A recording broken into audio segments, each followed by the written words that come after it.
कभी सोचा है कि एक छोटा सा यूरोपियन देश स्विट्जरलैंड, जिसकी पॉपुलेशन सिर्फ 90 लाख हो, जिसके पास ना ज्यादा ह्यूज आर्मी हो, ना ऑयल, ना ज्यादा रिसोर्सेस, फिर भी इन्फ्लुएंस ऐसा है कि दुनिया के सारे पावरफुल कंट्रीज इसको फाइनेंशियली रिस्पेक्ट करते हैं, क्योंकि स्विट्जरलैंड सिर्फ एक देश नहीं है, ये एक कॉन्सेप्ट है, मनी का सेफेस्ट होम। जब लोग ऑफशोर अकाउंट, हिडन वेल्थ या फिर ब्लैक मनी की भी बात करते हैं तो सबसे पहला नाम स्विट्जरलैंड का ही आता है। स्विस बैंक्स को पूरे दुनिया का सबसे सिक्योर फाइनेंशियल सिस्टम माना जाता है। तो अब सवाल यह है कि इतना छोटा सा देश बैंकर ऑफ द वर्ल्ड कैसे बना? ये कहानी है वॉर्स, न्यूट्रलिटी, सीक्रेसी, गोल्ड और ग्लोबल ट्रस्ट की। और इंटरेस्टिंगली इंडिया भी इससे काफी हद तक लिंक्ड है। इस स्टोरी की फाउंडेशन होती है 1815 में, जब कांग्रेस ऑफ वियना, जो कि एक यूरोपियन डिप्लोमेटिक कॉन्फ्रेंस था, उसमें स्विट्जरलैंड को परमानेंटली एक न्यूट्रल स्टेट डिक्लेयर कर दिया गया। न्यूट्रलिटी का मतलब एकदम सिंपल है, स्विट्जरलैंड किसी वॉर्स का, अलायंस का या फिर किसी कॉन्फ्लिक्ट का हिस्सा नहीं बनेगा। जब Europe bar bar political storms and Wars में गिर रहा था, तब स्विट्जरलैंड एक सेफ आइलैंड बन के खड़ा था। इस चीज ने एक साइकोलॉजिकल ट्रस्ट बिल्ड कर दिया कि अगर सारी जगह पे अगर सिस्टम्स कोलैप्स भी हो जाए, लेकिन स्विट्जरलैंड फिर भी स्टेबल ही रहेगा। तो इसी पीरियड में वेल्दी यूरोपियंस ने अपना पैसा और गोल्ड वहां पे ट्रांसफर करना शुरू कर दिया। 1934 के स्विस बैंकिंग एक्ट ने स्विट्जरलैंड को एक फाइनेंशियल फोर्ट्रेस बना दिया। यह लॉ दुनिया का सबसे स्ट्रिक्ट बैंकिंग सीक्रेसी लॉ था। इसके तहत बैंकर को अपना क्लाइंट के नाम रिवील करने पर जेल हो सकती थी। सो बैंकिंग प्राइवेसी ने स्विट्जरलैंड को प्राइवेसी का किंग बना दिया। दुनिया भर के politicians, businessman and royal families ने अपना अकाउंट स्विट्जरलैंड में ओपन करना चालू कर दिया।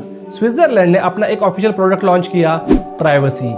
वर्ल्ड वॉर 2 आया और दुनिया बर्बाद होती गई, लेकिन फिर भी स्विट्जरलैंड न्यूट्रल रहा। यही वो मोमेंट था जब स्विट्जरलैंड के वॉल्ट्स यूरोप के लिए गोल्ड स्टोरेज बन गए। फ्रांस, ब्रिटेन, ईस्टर्न यूरोप सब लोग अपना गोल्ड स्विस वॉल्ट में भेजने लगे। कुछ कंट्रोवर्शियल रिपोर्ट्स ये भी है कि नाजी जर्मनी ने भी स्विस बैंक के थ्रू गोल्ड ट्रेड किया। ये सच हो या झूठ, लेकिन ये क्लियर हुआ कि स्विट्जरलैंड इज वॉर प्रूफ। जितना ज्यादा वर्ल्ड अनस्टेबल होता गया, उतना ज्यादा पैसा, उतना ज्यादा गोल्ड स्विस वर्ल्ड में जमा होता गया। 1950 से 1980s के बीच स्विस बैंकिंग का गोल्डन एरा था, जब मिडिल ईस्ट में वॉर्स, अफ्रीका में military take over, Latin America में डिक्टेटरशिप और एशिया में पॉलिटिकल इंस्टेबिलिटी चल रही थी।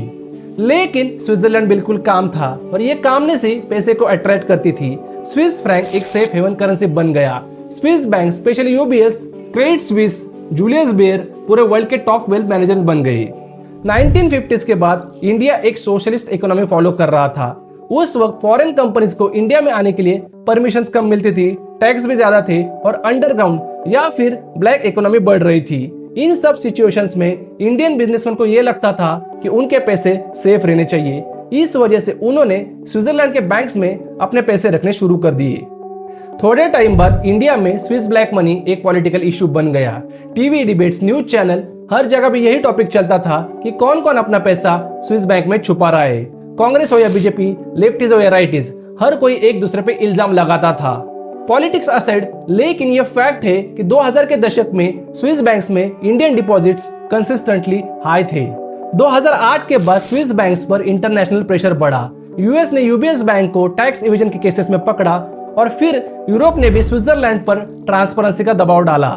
इंडिया ने 2015 में स्विट्जरलैंड के साथ ऑटोमेटिक एक्सचेंज ऑफ इंफॉर्मेशन का एग्रीमेंट साइन किया, जिसके हिसाब से स्विट्जरलैंड को अब इंडियन अकाउंट होल्डर्स का डेटा इंडियन अथॉरिटीज को देना मैंडेटरी है, और यह सिस्टम 2018 में ऑपरेट होना शुरू हो गई। इसके वजह से इलीगल सीक्रेसी कोलैप्स हो गई, लेकिन लीगल प्राइवेसी अभी भी इंटैक्ट है। आज 2025 में भी स्विट्जरलैंड फाइनेंशियल वर्ल्ड का टॉप हब है, और उसका सबसे बड़ा रीजन है ट्रस्ट। स्विस सिस्टम स्लो या बोरिंग लग सकता है, रिफॉर्म्स धीरे धीरे होते हैं, रूल्स रेयरली चेंज होते हैं, लेकिन यही स्टेबिलिटी उनका स्ट्रेंथ है। स्विस बैंक्स रिस्की इन्वेस्टमेंट्स में नहीं पड़ते, और क्योंकि स्विट्जरलैंड ना यूरोपियन यूनियन का पार्ट है ना नाटो का, तो उन पे जियोपॉलिटिकल प्रेशर भी मिनिमम रहता है। इसीलिए इंडियन एनआरआईज, एंटरप्रेन्योर्स और स्टार्टअप्स स्विट्जरलैंड को एक सेफ फाइनेंशियल डेस्टिनेशन समझते हैं। एक और इंटरेस्टिंग इंडिया स्विट्जरलैंड कनेक्शन है gold trade. Indians world's largest gold consumers में से एक है और स्विट्जरलैंड लार्जेस्ट रिफाइनर। इंडिया में बेचने से पहले आप जो भी गोल्ड देखते हो, उसका majority of the portion Switzerland में ही रिफाइन होता है।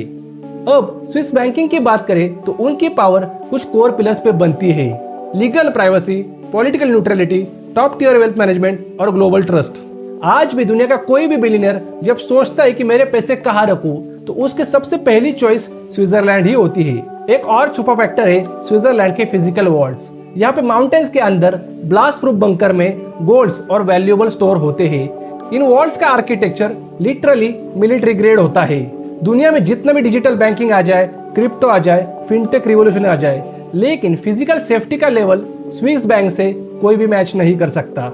इस कॉम्बिनेशन ने स्विट्जरलैंड को बैंकर ऑफ द वर्ल्ड बनाया, जो टाइटल 200 सालों से बना हुआ है। न्यूट्रलिटी ने फाउंडेशन दिया, सीक्रेसी लॉ ने क्लाइंट्स लाए, वर्ल्ड वॉर ने वॉर्ड्स भरे और डिसिप्लिन ने रेपुटेशन बनाई। और आज भी स्विट्जरलैंड एक मैसेज देता है कि मनी स्लीप्स पीसफुली हियर। तो आई थिंक आज के लिए इतना ही। अगर आपको ये वीडियो अच्छा लगा तो please like, share and subscribe, bell icon को दबाइए। मिलते हैं अगले वीडियो में, तब तक के लिए जय हिंद।